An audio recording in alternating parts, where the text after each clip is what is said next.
കഴിഞ്ഞ ദിവസം വയനാട് സുഗന്ധഗിരി എന്ന് പറയുന്ന പ്രദേശത്ത് വെച്ച് പിടികൂടിയ ഒരു രാജവെമ്പാലയുടെ ദൃശ്യങ്ങളാണ് നിങ്ങളിപ്പോൾ കണ്ടുകൊണ്ടിരിക്കുന്നത്.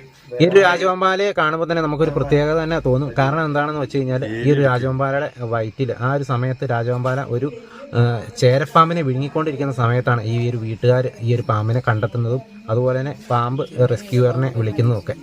ഏതായാലും സ്നേക്ക് റെസ്ക്യൂവേഴ്സ് ഒക്കെ വന്ന് കുറേ നേരം വെയിറ്റ് ചെയ്ത് നിന്നു. ഏതായാലും പാമ്പിനെ പിടിക്കുന്ന സമയത്ത് തന്നെ ഈ ഒരു ചേരപ്പാമ്പിനെ ഈ ഒരു കിങ് കോബ്ര ഛർദ്ദിക്കുന്ന ഒരു രംഗങ്ങളും നമുക്ക് ഈ ദൃശ്യങ്ങളിൽ തന്നെ കാണാം. ഏറെ നേരത്തെ കാത്തിരിപ്പിന് ശേഷം മുഴുവൻ ചേരപ്പാമ്പിനെയും ഛർദ്ദിച്ചു കഴിഞ്ഞതിന് ശേഷം രാജവെമ്പാലയെ അവർ സ്നേക്ക് റെസ്ക്യൂവർ ഷെഫീഖ് കൽപ്പറ്റ ഈ ഒരു പാമ്പിനെ റെസ്ക്യൂ ചെയ്യുമായിരുന്നു. ആ ഒരു റെസ്ക്യൂവിന് ശേഷവും ഈ ഒരു രാജവെമ്പാല ആ ഒരു ചാക്കിനകത്ത് വളരെ ഉയരത്തിൽ ഇങ്ങനെ കുത്തി നിൽക്കുന്ന ഒരു രംഗങ്ങളും നമുക്ക് ഈ ദൃശ്യങ്ങളിൽ തന്നെ കാണാം. ഏതായാലും കൗതുകം ഉണർത്തുന്ന ഒരു കാഴ്ച തന്നെയായിരുന്നു.